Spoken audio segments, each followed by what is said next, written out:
One. Welcome back to Leadership with Darrell W Gunter. We like to say that leadership begins with you. So today I am so happy to have in our studio Mr. Caleb Hicks, who is the founder and CEO of School AI. Let me tell you a little bit about Caleb. He's a former educator who turned founder with a mission to revolutionize how technology services serve schools and help every student feel seen and supported. He brings a wealth of experience, including a background in instructional design and curriculum development from companies like Apple and Dev Mountain. And he previously co-founded Lambda School. Welcome, Caleb, to the program. Thank you. Excited to be here. This will be fun. So if you could, you've described yourself as a teacher turned founder with a mission to help teachers and schools and reach every student. Could you elaborate on what personal experiences as an educator inspired you to found School AI and address the challenges from teachers that they face daily? Yeah, of course. I used to introduce myself as former and future teacher. I love the classroom. It's kind of the family business. My dad was a professor. My mom ran a preschool. My two older sisters were both teachers. So it was kind of predestined that I was going to go into the classroom, and I loved it. I taught I taught basically the computer classes for middle school students. Okay. It started as keyboarding, but turned into teen entrepreneurship, and we ran a school store, and I coached basketball, and like I was in it. I loved it, Right. and have a ton of respect for that. One of the hard things about being a teacher, especially a middle school teacher, that a lot of people don't understand is how many students you're working with at the same time. I had 42 desks in my classroom, and I was teaching 7 or 8 periods a day. So you start doing the math and you realize, like, I had 300 kids coming in and out of my door every day. And you can't even know that many people. Even if you are the diligent teacher that's like dialed and wants to know every kid's name and something about them, is like 300's a lot of kids. And what happens as a teacher is you have to make this impossible choice every day. Is, do you design your class and your experience for the 10% of the students that love it? In my case, the 30 students who really love it and are excited to be there and want more, and they deserve that because they're willing to put in the time and the effort. Or the 30 or so kids that are struggling, that Hmm. need extra help, that may have an accessibility challenge, or challenges at home that are preventing them from being full, like all in at school. And those kids also really deserve it. And then you've got everyone else, the 80% of kids, right? Like that are in the middle, that are like, they're good students. They may or may not want to be there depending on the day, but they're there. And the way you would treat each of those groups of students, let alone the 300 individual students, but the way you would treat each of those students, those groups of students, totally different. Where you can go, where you need to support, like what you design your class to look and feel like and run like, totally different based on which of those you are. And I care about that so much because I was one of those 80%. I was a good kid. I was a good student. None of my teachers knew who I was until I was in high school. I had a physiology teacher that, like, she drove us so hard. She pushed us so far. She just assumed everyone was that top 10%. And that kind of made all of us that top 10% in her class.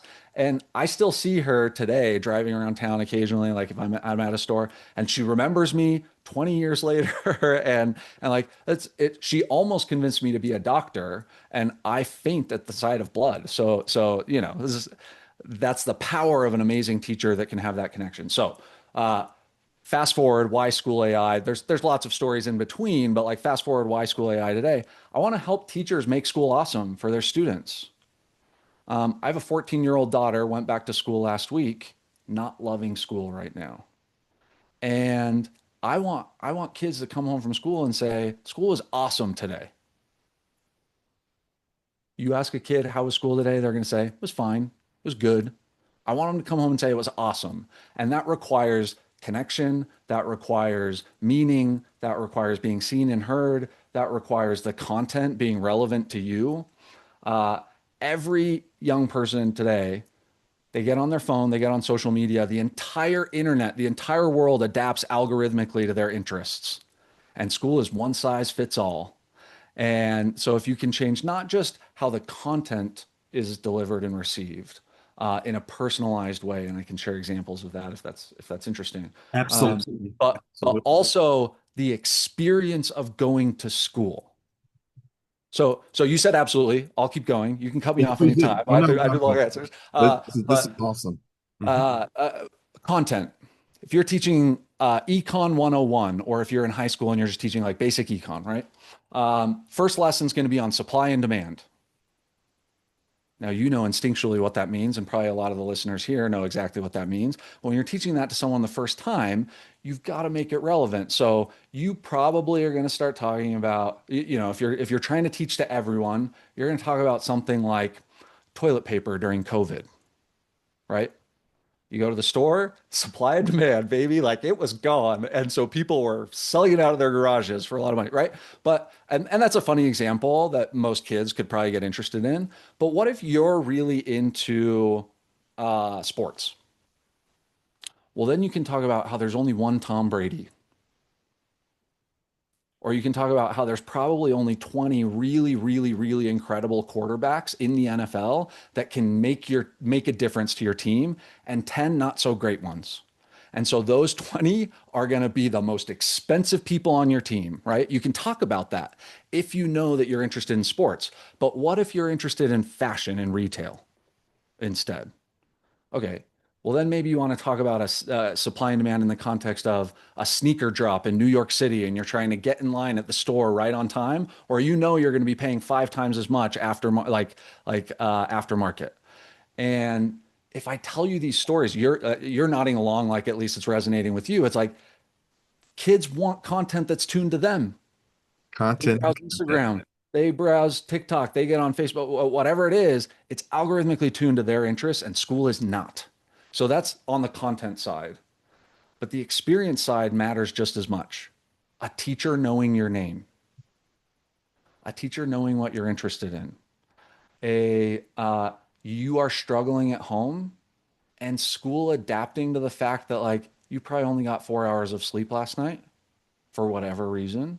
Maybe you're coming to school hungry, school knowing and being able to support you with that, you getting bullied in the previous class, your content adapting to you, and the teacher being able to pull you aside and be like, I got you, let's do this, right? That's a vision I see in the future, even as class sizes grow. I have an elementary school student, like one of my kids who went into his elementary school, 32 kids. Elementary school. It's one thing in middle school, high school, college, whatever, right? But like an elementary school teacher with 32 kids all day, it's crazy. So, how do we enable teachers to see every student, know every student, get the real-time insights about what to do in the moment?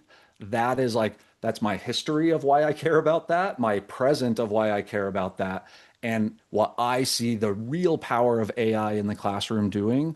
Yes, we can help with AI literacy. Students need to know this stuff. Yes, we can help with an AI tutor for every student, and we're building that. But it's really about creating these feedback loops that make school awesome for students and the people who support them, their teachers, their families, their parents, their school leaders, increasingly policymakers, so that by finding out what they need and helping make it happen. That's the power of AI in the classroom, I think. How did you come about with all of your the great experience that you've had being both a teacher and working at corporations like Apple? How did you come about to develop this particular platform so that you can measure the success of the down to the student level? Yeah. So I got lucky when I was a teacher. My principal invested in me going to a couple of different conferences and events, professional development or trainings with like hardcore instructional designers. And I realized I love that. Like it's I was a teacher, but really like my professional skill set is more so in experience design. I want you to know this. You don't know it. What are the steps I am going to take you through to get there? And I wrote a thing probably 10 years ago now said the two ingredients of highly effective learning. And ingredient one is you have to know where you are and where you want to go. And then you need someone that knows the difference and can walk you through it. And that someone now, that can be a teacher, that can be a set of experiences, that can be AI in some cases. So I learned that as a teacher, and I started building my classroom that way. What started as teaching 7 periods of keyboarding, my last year teaching, I was teaching teen entrepreneurship, and your grade was you're going to make $1,000 this semester. That's it. If you made $700, you got a 70%. If you made $1,200, you got 120%, right? Like that was it. And so my class became a lab, and my job and my teaching assistant's jobs was to go around and work with each of the students to make sure that they got there. Fast forward, Lambda School, which we brought up, was one of the largest mastery-based progression experiments in the world. We had thousands of students that had a teaching assistant for every 8 students. We did a one-on-one with every student every day. We reviewed their work every day. I was annoying. I sent them a survey in Slack every hour. Wow. They Uh, were using Slack? yes. Yeah. Oh, this was all online. We were Zoom and Slack. We were fully native online program where we were getting people jobs from zero technical experience in some cases into jobs, and they only paid us once they got a job and what we trained them on. And so I had to make sure that they actually learned it. I also had to make sure that they had a great experience because otherwise they would drop out. They'd go watch Netflix instead. Like it's really easy to bail out of a free class, right? And so I checked in Slack. I would send them 6 emoji every hour, and they would pick one and tell us why. And I used that data, again, thousands of students sending this every hour. I was able to pinpoint in basically real time what content works, what teacher is struggling to teach a specific content, which students need help because something outside of class was going wrong, which students need help because something in class was going wrong. And I had a whole team, a student success team with teaching assistants, 800 people who would rally and dive in anytime any student started struggling for any reason. And that was wildly expensive to run that way.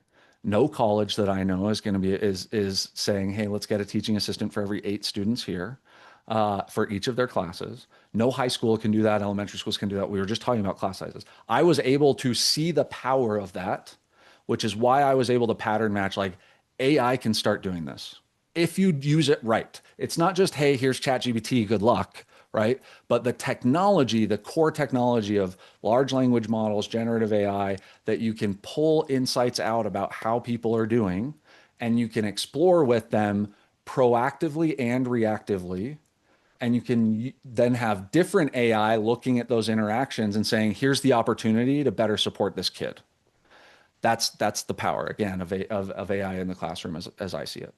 Well, let's jump into because this is really great. I mean, I could see me having you back to do a follow-up because this Happy to. I give long answers. Sorry. So go oh, ahead. you are the perfect radio guest because sometimes I have guests who think they're on the witness stand. I get yes, no answers. I get it. So let's talk about the dot learning style. Can you Yeah. give an overview of the dot learning style? Yeah. So one of the things that I say that we like to do is connect the dots. So we have our little AI character, right? You go to ChatGPT and you're chatting with ChatGPT. You go to Claude or Anthropic and you're talking with Claude, right? You go to Google, you're talking with Gemini. So Dot is our persona. Okay. So Dot has a specific style, and it depends on if you're a teacher or if you're a student. If you're a teacher, Dot is your assistant. Dot will help you just like ChatGPT will, but we've preloaded it with a bunch of instructions to make sure you don't have to be a prompt expert. And if you ask for a lesson plan, it's not going to be the most vanilla lesson plan in the world. It's going to find out what you teach, what your teaching style is, what you've got in your classroom, and it's going to generate, we like to say, a learning activity that's going to light a fire for the student, not just Hmm.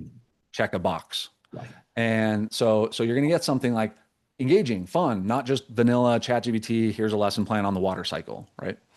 Um, so Dot will be your assistant if you're the teacher in the way that we're all experienced with, but just tuned to teachers. We like to say by teachers for teachers. Um, if you're a student, so we were some of the first people in the world to say, hey, students need to be using AI. 2.5 years ago, more than that now, we were saying, hey, AI is not just for personal productivity. It's you got to put it in students' hands. The only way that students don't cheat with AI is by letting them use it proactively, right? And so give it to them, but Dot is not an assistant to students. It doesn't do the work for them. It's still an assistant for the teacher. But with the student, it's a tutor, it's a coach, it's a facilitator, it's a guide, it's a sidekick. We like Mm, we like the word sidekick. Um, and what that means is a teacher can say, I want to give my students a writing coach today. Don't write the essay for them.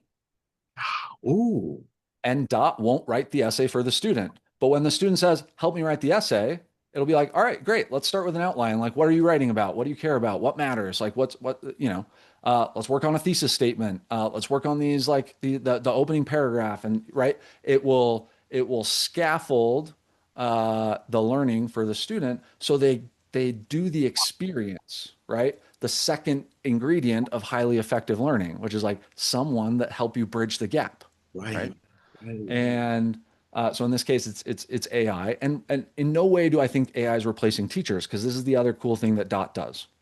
If you're a student and you're working with Dot, and the teacher created that, we call it a space, like an AI workspace that you're working with Dot.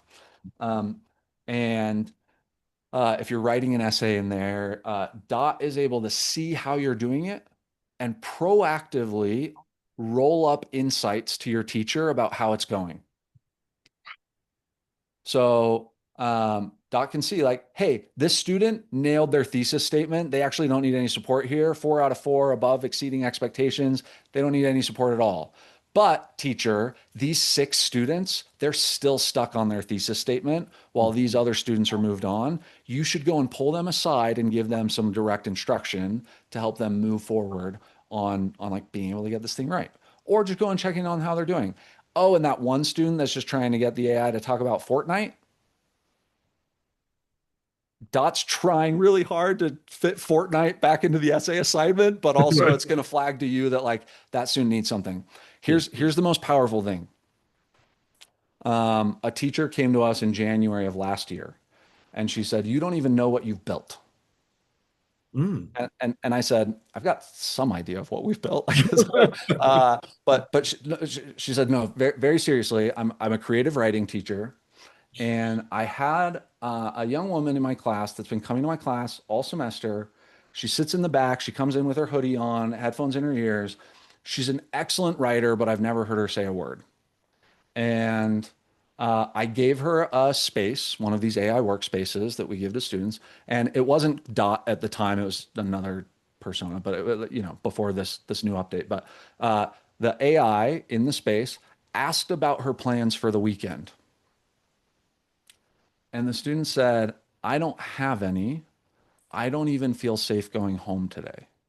Oh, wow. Which, Wow. by the way, these types of scenarios are happening with students all the time. I do not. So, okay. So here's what happened. The teacher gets an alert on Yep. their mission control dashboard that we give them. And the teacher was able to go and say to this student that did not feel comfortable sharing that with any adult or any person in her life, but did feel comfortable sharing it with AI. The AI was able to go and alert the teacher, and the teacher was able to go help that student get in with the school counselor, get her the help that she needed. She didn't go home that day. I don't share that as like, hey, wild success story. I share, right? Like that's it, but I do share that as a powerful example of Yes. what can happen when you give students a safe place, Right. a managed place to Mm. work with something that they feel comfortable with, that isn't judging them, that is infinitely patient, that is there to help, and then connect the dots back to the adults in the building for what they need, whether that be a very personal, very sensitive thing, Yes. Or whether that be, hey, this kid's, playing around talking about Fortnite, or this kid just needs help on their thesis statement, or this kid's an amazing writer and you should help them find the right competitions or college programs or authorship apprenticeships, right? Like whatever it is, like being able to take that 10% of students that deserve it, that are really exceeding, uh, those 10% of students that need a very different kind of help, or all of those kids that are just like, they're fine, but also deserve it, right? That's that That, again. I keep saying this, but like that's the promise, that, and what we're building. Go ahead. that is simply phenomenal. I mean, for a student to be able to express it and then for it to be channeled the correct way so that the student can get assistance. Yeah, Being an adjunct professor, I've had those private conversations with students, and fortunately, God has blessed me with the empathy to say, okay, how do we help the student to achieve what they need to achieve? Yeah, think, think about what that takes for that student to come to you. right. And you're, at least from this interaction, you're very approachable. You're kind of hard. It doesn't surprise me that you've had those conversations.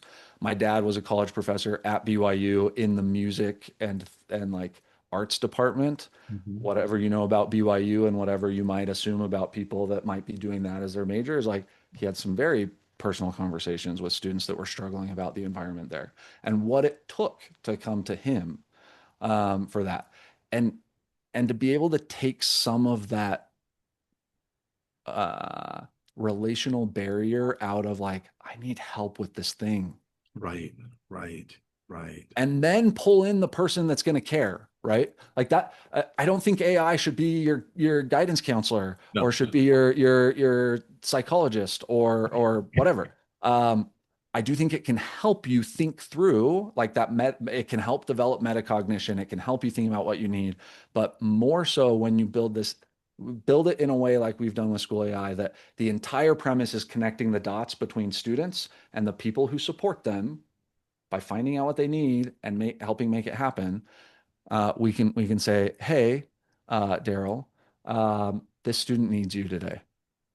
ladies and gentlemen, we are here with Mr. Caleb Hicks. He's the founder and CEO of School AI. If you have missed any part of this interview on the broadcast, you can see the live taping of the interview on my YouTube channel, Leadership with Darrell W Gunter, or listening to the podcast on any podcast channel. This is probably one of the more significant interviews that I've done in my career, and I mean that very seriously because I have two nieces who have their own charter schools. And I'm going to say to Celia, you got to talk to School AI because they have this phenomenal tool.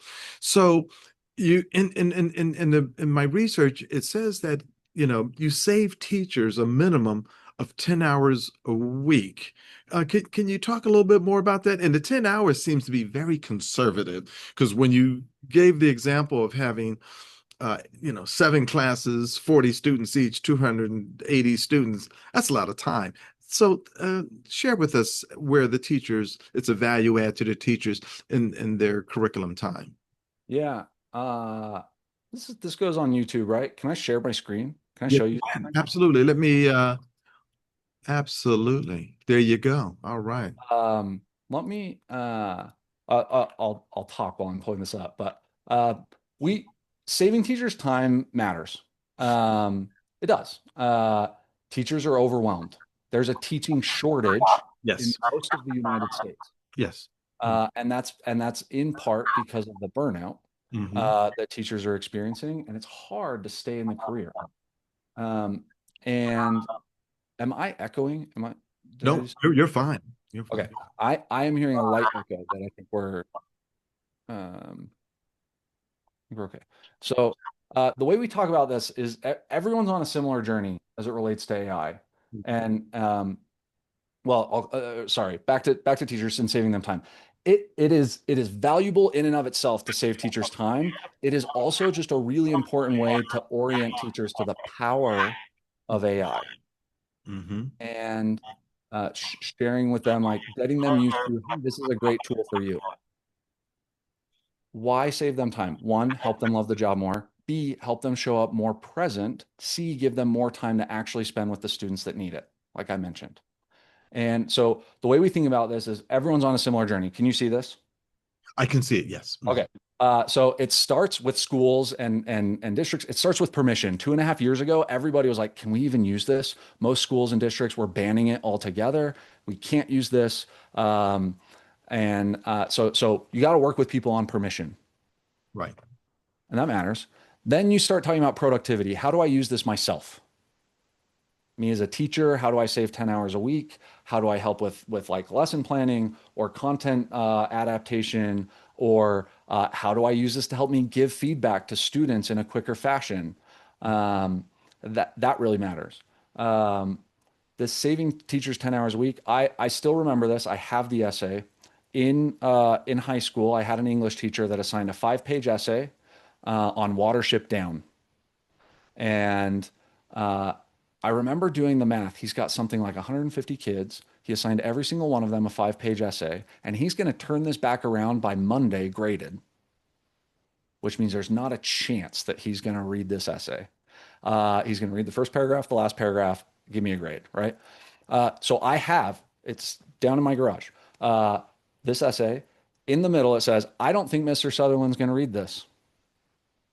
So I'm just going to talk about whatever I want for a minute or two, and then we'll see what happens. And I got it back on Monday. What do you think the grade was? A plus. 92 out of 100. He had some comment on my closing statements, right? Like my closing paragraph. Fine, whatever, right? I got an A.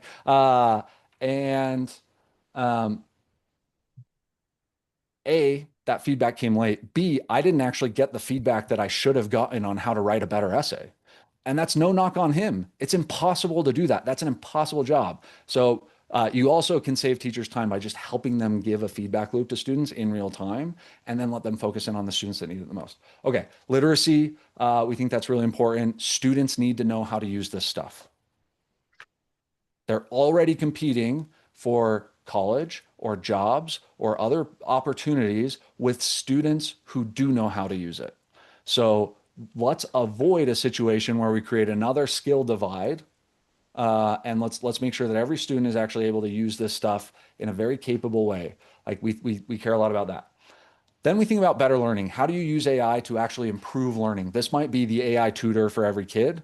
No school in the United States right now, well, that's a very broad statement. Very, very, very, very, very few schools are willing to entertain the idea that they would give their kids an AI tutor today, because we're still back in permission mode. We're still like, oh, won't it just destroy critical thinking, and won't it just, the students will just cheat? And I think there are people that are here, and we work with them too. So what I like to say, AI is not the thing. And teacher productivity, saving time, is like it's useful, but it's not the thing. I know this is weird coming from the CEO of a company called SchoolAI. AI not the thing, but like it's the thing that gets us to the thing. Okay. Okay. So it's not about policies. It's not about saving time, although we can help with that, and we do, and it matters a lot. It's not just about literacy, although we do have courses for teachers and schools to be able to run AI literacy throughout their teaching, and we have tools for that. It's not even about the AI tutor. I open with this. Do you know what I'm about to say? It's about the whole student experience. It is about personalizing content, but it's about improving the actual student experience. It's about making school awesome. Like this is how we think about it. And I wasn't planning on showing a presentation here, but this is a step through that I do with every new employee that comes in. Is like, we're not just saving teachers time. So, Caleb, believe it or not, we have 1 minute left. All right, I'll stop. Sorry. No, no, no. You are phenomenal. How can people get in touch with you? Yeah. If you want to know more about School AI, you can just go to schoolai.com. Uh, I try to make myself scarce, if I'm being honest. So my email is caleb@schoolai.com if you want to get a hold of me. I'm not big on social media myself. I'm just heads down trying to build and make cool things for students and teachers. And so hard to find me elsewhere. calebhicks.com. I've got some things that I've written there. But yeah, and places like this. Ladies and gentlemen, we are here with Mr. Caleb Hicks, the CEO and founder of SchoolAI.com. Caleb, thank you for coming on the program. Thank you so much for having me. That wraps it up this week on Leadership with Darrell W Gunter on WSOU 89.5 FM, streaming on the net, WSOU.net. Remember, you can find us on any podcast channel and my YouTube channel. And we want you to have a great day and a great weekend. But remember, leadership begins with you.